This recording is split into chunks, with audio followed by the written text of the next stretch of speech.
So good morning. My name is Jennifer Briones, and I'm excited to discuss how we can better support emergent bilingual students in mainstream classrooms. As educators and administrators, it's essential to embrace diversity in our schools and turn challenges into opportunities for growth. So let's get started. So, why focus on EB students in mainstream classrooms? Well, did you know that multilingual students are one of the fastest growing demographics in schools today? Despite this, mainstream teachers often feel unprepared to meet their needs. This presentation will explore actionable strategies for teachers and the pivotal role administrators play in providing support. Together, we can help EB students succeed academically and socially. So, who are EB students and their challenges? EB students are balancing the dual task of learning English while mastering academic content. So, some challenges they face are linguistic barriers. These can affect comprehension and participation. They also face cultural differences, which navigating unfamiliar norms and expectations can be overwhelming for EB students, as well as their academic needs. They often require tailored support to bridge gaps in understanding. By understanding these challenges, we can start developing solutions that work. So, what are the barriers? EB students face systemic challenges, including limited language support resources, which leaves gaps in access to tools like translation aids. Two, teachers' lack of training. Most educators are not equipped with strategies for linguistically responsive teaching. And the third one is misaligned curricula that fails to consider the unique needs of multilingual learners. Now, these issues in a whole can feel overwhelming, but small targeted changes can make a big impact. So, how can teachers support EB students? Teachers are the front line of change. Three powerful strategies include scaffolding instruction, using tools like visual aids, sentence frames, and demonstrations to make content more accessible. Two, collaboration learning. So pair EB students with peers for group tasks. This not only builds language skills but fosters social inclusion. And the third one, cultural inclusion. So validating students' identities by incorporating the language and traditions into lessons. For example, ask students to share a story or tradition from their culture. It strengthens their sense of belonging within the classroom. So what are some practical tools that can help teachers? There are several resources that can make teaching EB students more manageable. For example, text solutions. So apps like Google Translate and interactive platforms like Kahoot can bridge language gaps. The second one is instructional resources, so multilingual textbooks and leveled readers ensure students learn at their own pace. And the third one is peer supported groups, so pairing new EB students with more experienced multilingual peers helps to navigate both academic and social challenges. So some specific resources I found where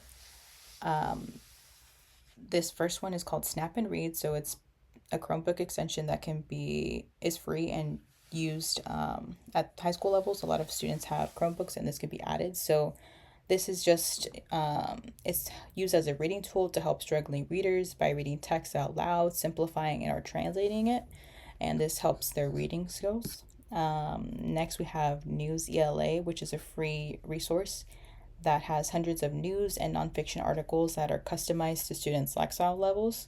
So this gives students a bit more freedom of finding articles or pieces to read,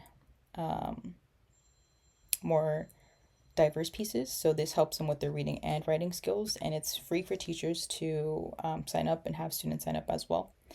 And then I also found some sentence frames, which can be helpful depending on the subject at hand, but it can also help EB students feel less overwhelmed with when it comes to either participating in class or writing or working on their writing skills individually.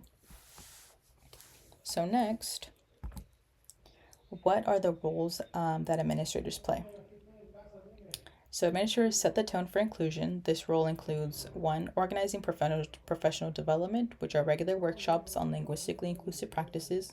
Two, allocating resources such as language specialists or hiring interpreters to support EB students. And three, using data-driven approaches, so tracking progress ensures interventions are tailored to students' needs. So for instance, providing training on culturally responsive teaching can empower teachers and lead them to better outcomes. These are some other inclusions that I found on a website that have tried to be implemented. So I know, for example, in my school district, I am based in California, in Southern California, and we do have bilingual teachers and paraeducators, as well as extra tutoring. We have a couple of bilingual family liaisons with the help incoming and newcomers set up paperwork or set them up with other resources that they may need. So these are just some extra things that can be taken into account depending on budget or what can be needed at certain school sites that you are at. Now moving on to equity and assessment. So what about assessments?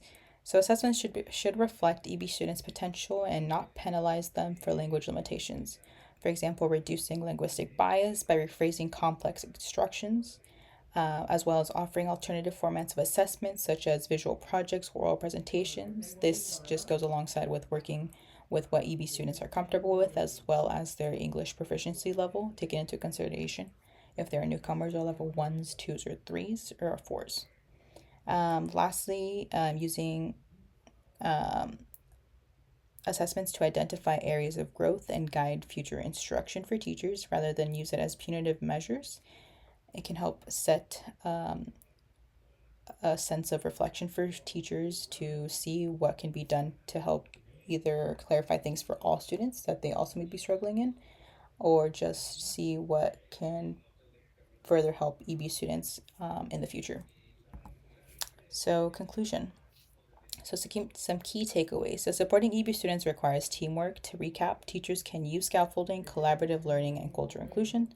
Administrators play a critical role by investing in training, resources, and data monitoring. As well as working together, we can create classrooms where EB students feel valued as well as supported. So, call to action. So, how can you contribute? Now, I encourage you to take action, joining either professional learning communities to share ideas and strategies, advocating for EB focused policies and resources because your voice does matter, as well as committing to lifelong learning about culturally responsive teaching. Each small step contributes to a bigger movement for equity in education. But overall, in conclusion, thank you so much for your time and commitment to making a difference for EB students. I'm happy to answer any questions or hear your thoughts on strategies shared today.